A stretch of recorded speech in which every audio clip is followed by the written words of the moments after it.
اب یہ محبت فروغ کیسے پائے گی؟ اس کے لیے ایک تو یہ کہ اپنے دل کو تھوڑا سا سمجھائیں. آپ ارادہ کر لیتے ہیں نا، جب ذہن بنا لیتے ہیں کہ میں نے کوئی خدمت کرنی ہے، ذہن بن گیا، تو پھر اس کے لیے 2-3 لاکھ روپے 4 لاکھ روپے لگانے کی ضرورت نہیں ہوتی. پھر بندہ سٹاپ پہ کھڑے ہوئے کسی بابا جی کو پوچھتا ہے کہاں جانا ہے، تو کہتے ہیں میں نے ذرا یہاں قریب ہی جانا ہے، رکشہ تلاش کر رہا ہوں. تو آپ کا ذہن بن گیا نا خدمت کرنے کا. تو موٹر سائیکل بھی بٹھایا تو گھر چھوڑا ہے، واپس آئے تو دل بڑا ٹھنڈا تھا. لیکن آپ یہ بھی کہہ سکتے تھے کہ بابا جی بچے کیا کرتے ہیں سعودی عرب میں، تو یہ 200 روپیہ رکشے کو دیں، گھر چھوڑ آتا ہے. بچے اتنا کماتے کس لیے؟ دونوں باتوں میں فرق ہے. آپ اللہ کی رضا جب اپنا لیتے ہیں تو پھر کوئی کہانی جنم نہیں لیتی.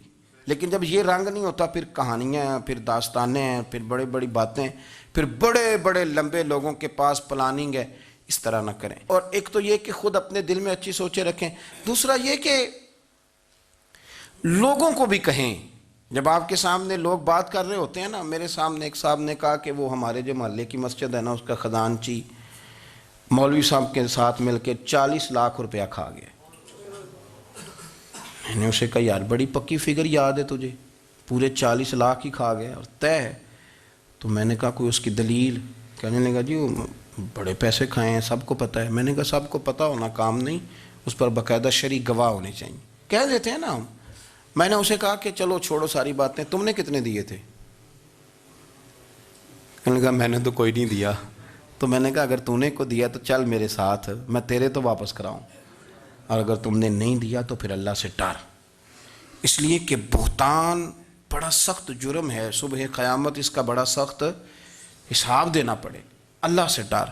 اگر تیرے پاس پروف ہے، یہی عالم ہماری اخباریں کرتے ہیں جس کے اوپر مرضی جو مرضی ڈال دیا، کون سا کسی نے پوچھنا ہے؟ جو مرضی. اور اب سوشل میڈیا جب سے آیا ہے پھر تو کسی خبر کی کسی تصدیق کی کوئی ضرورت، اور نہ پوچھنے والا پوچھتا ہے کہ یہ خبر کہاں سے آئی.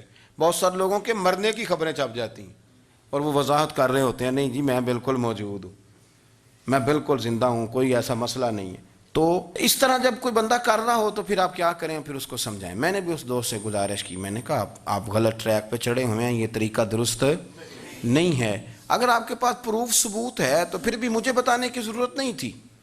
آپ وہ پروف ثبوت لے جاتے اور خزانچی اور امام صاحب سے ملتے، کہتے جی 40 لاکھ روپیہ کدھر ہے؟ آپ کے پاس پیسے تھے، وہ مسجد کے ہیں، اس کو آپ لائیں، فلاں جگہ استعمال کیے ہیں کہ نہیں. ان کے پاس جاتے دائیں بائیں کہانیاں چھیڑنا تو آپ اپنے لیے گناہ اکٹھا کر رہے ہیں. نبی پاک صلی اللہ علیہ وسلم کی حدیث سن لیں اور اس کو ہمیشہ یاد رکھنا ہے. آپ حضور نے فرمایا اگر تو نے کسی شخص کی ایسی جگہ توہین کی جہاں اس کی عزت بنی ہوئی تھی، تو نے کسی کو ایسی جگہ رسوا کر دیا جہاں اس کی عزت، کسی نے آپ کے سامنے آ کے کسی آدمی کی تعریف کی تو نہیں تمہیں نہیں پتا، میں بتاتا ہوں. حضور فرمانے لگے اگر تم نے کسی شخص کی ایسی جگہ توہین کی جہاں اس کی عزت بنی ہوئی تھی تو رب بھی تمہیں اس جگہ رسوا کرے گا جہاں تمہاری عزت بنی ہوئی ہو. اللہ کی رضا کے لیے ایک تو خود پیار کریں، دوسرا لوگوں کو بھی سمجھائیں، قائل کریں کہ یار یہ انداز درست نہیں ہے، تجھے تحقیق نہیں پوری بات کی، تو تحقیق کر.